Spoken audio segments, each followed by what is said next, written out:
all of these lies started coming out, but we didn't know that she had told the royal. Shame almost never arrives from enemies. It usually rolls in from people who knew you before the glow-up, before the image got polished, before the narrative was edited down into something glossy and marketable. The people who witnessed the raw version don't forget what they clocked, even when the world moves on. For years, Prince Harry spoke like Meghan Markle was rejected only after stepping into royal life, like criticism magically materialized the moment titles and tiaras appeared. But according to a man from her life long before palaces and press protocols, the first real rejection happened way earlier, and it wasn't loud or vicious. It came quietly from a family that felt something was sketchy and chose not to ignore it. This isn't a breakup story or messy drama for gossip's sake. It's about warnings that never reach the one person who needed them most. It's about what happens when the past doesn't scream or accuse, but calmly explains itself. Once patterns get identified, they stick, and even princes aren't protected from that moment of clarity. Royal love stories love to kick off at the gates. Engagement interviews, polished smiles, carriage rides that scream arrival. But the chapters that matter most almost never start there. They start years earlier in regular homes around basic dinner tables, long before public image teams step in. Names get learned, habits get noticed, and opinions get formed before crowns ever enter the chat, before all the global attention. Meghan Markle lived in a much smaller universe, a world where ambition showed without a filter and patterns emerged before anyone labeled them destiny, at least according to accounts resurfacing now. That world included a man named Joe Giuliano, and more importantly, his family. Families clock behavior early. Institutions only make it official later. Families notice how someone handles conflict, how loyalty is treated, how fast connections turn transactional. They don't judge once, they watch over time.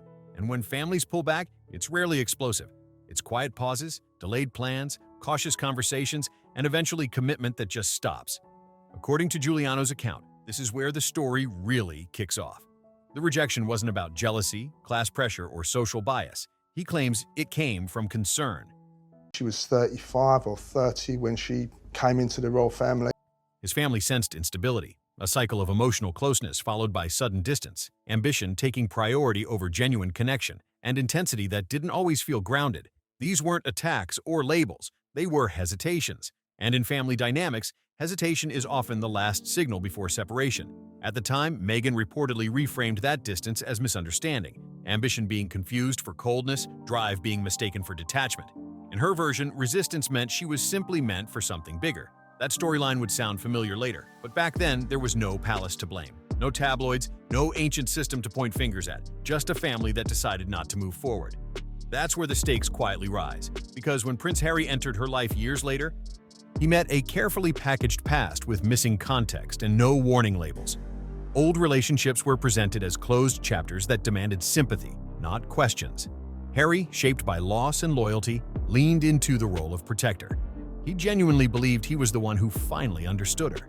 That savior instinct wasn't an act, it was real. And real emotion can get risky when paired with selective storytelling. Inside royal circles, background checks don't stop at resumes. Advisors look for repeated behavior, not one-off moments. While Giuliano's family was never flagged as a major issue, their complete absence from Meghan's public narrative didn't go unnoticed. Patterns don't disappear just because they aren't mentioned. It was a silence that carried weight during early briefings at Kensington Palace. Not crimes, not scandals, just gaps. A former partner whose family quietly stepped back. A marriage with Trevor Engelson that ended suddenly leaving little of the closure usually shared in interviews. Taken alone, these details seemed minor. Together they hinted at a pattern. Closeness followed by separation, progress followed by withdrawal, reinvention that often required others to disappear. Harry didn't see a warning, he saw injustice. People close to him at the time said he interpreted family disengagement as proof of narrow-mindedness.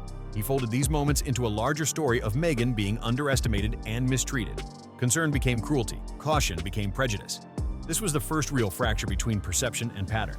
The palace did not intervene. Early relationships rarely determine outcomes. Institutions usually wait for repetition before making judgments, but records remain, notes accumulate. As the engagement drew near, some advisors quietly reviewed those early silences, not to stop the union, but to understand it. They asked why Meghan's past seemed full of exits rather than continuities, why families drifted instead of integrating. The questions were never meant as confrontation, they were preparation. Harry, however, felt them as betrayal. Every hesitation felt like a rejection of the woman he loved. He leaned in emotionally, dismissing caution as bias, positioning himself against the very systems intended to protect him. The prince, who had always struggled with abandonment, now mistook warning for it. The story moved forward, driven by love, defiance, and a belief that the past didn't matter once a title was added. But families remember what institutions record. Joe Giuliano's family didn't reject Meghan because she might become royal. Their concern came long before that possibility existed. They watched how she moved through relationships, how people were used and sometimes outgrown, how loyalty was demanded but not always returned. When this perspective surfaced years later, it shifted the weight of everything that followed. By the time Meghan entered Harry's world, her past had already been streamlined. Relationships were described as stepping stones, breaks framed as necessary growth. Families that drifted away were absent from the story entirely. What remained was a neat arc of ambition and resilience meant to inspire admiration rather than scrutiny. Harry didn't question it. Observers say he leaned fully into the narrative. Remember, in the early months, his protectiveness was fierce, almost urgent. He felt he was witnessing history repeating itself, a woman misunderstood by systems, threatened by her independence. It mirrored his own unresolved grief and anger toward the institutions that had failed his mother. Emotional sense often outweighed procedural caution for him. This is where the warning never landed. Joe Giuliano's family, as described now, didn't reject Meghan loudly or with cruelty. They acted like families do when they sense long-term instability. They slowed things down, questioned permanence, and tested alignment. These moves aren't dramatic, they're protective. But protection can look like rejection when ambition is already aimed somewhere else. When Harry later encountered references to that time, he reportedly brushed them off. To him, early family hesitation confirmed what he already believed. Meghan had always been too big, too driven, too disruptive for conventional spaces. He read caution as fear, distance as envy.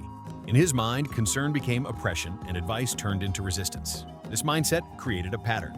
When Meghan talked about her first marriage to Trevor Engelson, she framed it around incompatibility and growth. The ending was sad, necessary, and tidy.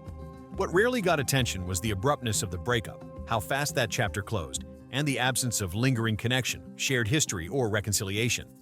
None of this suggested wrongdoing, but it revealed something Harry didn't want to see. Proximity in Meghan's life often had an expiration date. Palace advisors noticed, vetting teams are trained to spot continuity. Long-term friendships, family integration, relationships that don't vanish. They look for evidence that someone's past doesn't require constant reinvention. In Meghan's case, they found fragmentation, different lives, different circles, minimal overlap. People who once mattered were no longer mentioned. When these points were raised carefully, Harry bristled. According to those present, he heard judgment where none was intended. He accused advisors of hunting for flaws, refusing to see Meghan as she was now. To him, the past didn't matter. Love transformed everything. This was the second warning missed. Institutions don't study the past to punish. They study it to predict. Repetition is their real concern, and repetition rarely makes itself obvious. It hides in departures, not arrivals. The more Harry defended Meghan, the more isolated he became from voices urging caution. That isolation wasn't forced, it was chosen. He trusted instincts over experience, emotion over precedent, stepping unknowingly into a pattern all too familiar in royal circles. Believing love alone can override history. Behind the scenes, palace factions began to split. One group argued that Harry's emotional state made objective assessment impossible. Pressing too hard would deepen his resistance. Their advice was to accommodate, to let the marriage move forward, trusting that responsibility would stabilize behavior. Another group was less hopeful. They pointed to Giuliano's family as an early signal reinforced by Engelson's abrupt exit. They warned that repeated departures often signal strategy rather than luck. Relationships are used, then left behind once a new opportunity appears. Harry rejected this framing entirely. To him, it sounded like character assassination disguised as concern. He accused the palace of doing what families before them had done, failing to believe in Meghan. In response, he doubled down publicly.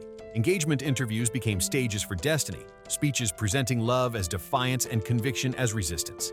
The fairy tale became more than romance. It became a statement, a way of seeing the world. The stakes moved beyond personal choice. Once Harry framed opposition as moral failure, nuance disappeared. Anyone who questioned Meghan's past was no longer cautious. They were cruel. Anyone who hesitated was no longer thoughtful. They were prejudiced. This black and white framing left no room for warnings. Meghan understood this. According to people familiar with her approach, she reinforced Harry's instincts subtly, consistently. Past rejections were rewritten as proof of strength. Families who stepped away were portrayed as unable to keep up. Every broken or fading relationship became evidence that she was destined for something bigger. The story rewarded loyalty and punished doubt. Harry responded predictably, He chose loyalty. By the time doubts resurfaced, they carried a new weight. They were no longer isolated concerns, but echoes of a pattern. The Giuliano family's early hesitation no longer seemed like a one-off, and Engelson's marriage began to feel like history repeating itself. What once looked like bad timing now appeared as precedent. Palace resistance shifted from seeming prejudice to something more like déjà vu. Harry could no longer ignore it. Shame replaced anger, not toward Meghan, but toward himself. The warnings had existed. They hadn't come from tabloids or institutions. They had come from ordinary families with no agenda, and he had dismissed them all. The shame was private and corrosive. It didn't explode. It settled into silence. Harry began withdrawing from advisors he had once trusted. He avoided conversations about the past. Acknowledging the pattern would mean admitting that love hadn't blinded everyone. It had blinded him. By the time the realization hit, it was too late. Institutions can't rewind marriages. They can only manage consequences. When the pattern finally became clear, it was already entrenched at the highest levels of public life. The early warning from Joe Giuliano's family resurfaced not as accusation, but explanation. They hadn't rejected Meghan because she lacked worth. They had rejected permanence because they sensed impermanence, a life aimed at the next chapter rather than the current bond. Harry had mistaken that signal for cruelty, stepping into a story with an ending that now felt painfully familiar. This was no longer about right or wrong. It was about how many times a warning can appear before it becomes history. By the time the palace drew conclusions, the marriage was a fact. Institutions do not undo facts, they adjust around them. Inside Buckingham Palace, the tone shifted from curiosity to calculation. Early concerns that once read as caution were quietly reframed as indicators, not accusations, but markers that only make sense in hindsight when separate events begin to align. This is how institutions think. They do not rely on single moments. They watch for repetition. What once seemed like isolated resistance from a former boyfriend's family now appeared as part of a pattern. Families who didn't integrate, friendships that faded without explanation, a first marriage that ended cleanly, almost surgically, with no lingering bridge back. Each piece alone meant little. Together they suggested momentum over permanence. For the palace, the picture was sobering. This wasn't a story of a woman rejected for being different. It was a story of a woman whose relationships followed a consistent arc: intensity, alignment, advancement, exit, reinvention. The institution had seen versions of this before, not only in royal spouses, but in figures orbiting power without ever anchoring to it. The tragedy was timing. Had these patterns been recognized earlier, they might have shaped expectations rather than outcome. Instead, they appeared after vows, after global attention, after public lines were drawn. At that point, the palace could not confront. It could only contain. For Prince Harry, this containment felt like abandonment. He read distance as punishment, believing the institution was withdrawing support out of spite. What he didn't see was that the pullback was standard protocol. When certainty disappears, institutions step back not to wound, but to survive. Harry's shame deepened, not because the palace doubted Meghan, but because their caution echoed warnings he had once ignored. When advisors mentioned continuity, he heard criticism. When they pointed to patterns, he heard prejudice. Only later did he understand they were highlighting what families had already sensed long before royalty entered the picture. That realization was isolating. People close to him say Harry stopped arguing. The anger that had fueled his public speeches cooled into something heavier: acceptance without peace. He began to see that the story he had defended as persecution now looked, from the outside, predictable. For Meghan, the palace's recalibration confirmed what she had always believed. Institutions resist change. Skepticism is simply fear in formal attire. She didn't see distance as warning. She saw it as proof she had outgrown another environment. This difference in interpretation widened the gap between husband and institution. Harry wanted acknowledgement. Meghan wanted autonomy.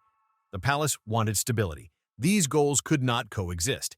When alignment failed, the system did what it always does: reduce exposure. Titles remained, formalities persisted, warmth receded. This is where history begins to harden. In royal life, stories are judged not only by intent, but by outcome. The outcome here was unmistakable. A prince estranged from his family, an institution managing risk through distance, a narrative of rejection no longer held when measured against earlier non-royal rejections. Joe Giuliano's family, once a footnote, now looked like a preface. They had no titles to protect, no institution to appease, no audience to persuade. Their rejection carried no incentives. Critics accused the palace of responding too late, but the subtle signals existed long before fame. That is why it mattered to Harry. The humiliation was not public, it was internal, accepting that early warnings were not cruelty, but concern, admitting that love alone couldn't override pattern. His instincts, shaped by loss and defensiveness, had led him away from clarity rather than toward it. This is not a realization that produces confrontation. It produces silence. Over time, the palace's approach proved steady. No dramatic rupture, no reconciliation theater, just acknowledgement that the story had reached its natural boundary. The crown would endure, the marriage would continue on its own terms, the two would no longer pretend to share a single narrative. That is how royal stories end when they cannot be resolved. Not with apologies, not with vindication, but with a separation of record. Harry's shame didn't come from being proven wrong by enemies. It came from recognizing that people who cared long before palaces and protocols had seen something he refused to see. Once a pattern is clear, defending against it only deepens the cost. The palace didn't reject Meghan because she failed to belong. It adjusted because belonging had never been the goal. Continuity was the goal, and once broken too many times, it cannot be repaired by love alone. Royal scandals often focus on endings, but the truth usually lives at the beginning. If you watched this and have thoughts, drop them in the comments below. If this breakdown made you see things differently, smash that subscribe button and stay locked in for more deep dives like this. Don't forget to hit that like button and share it with someone who needs to see it.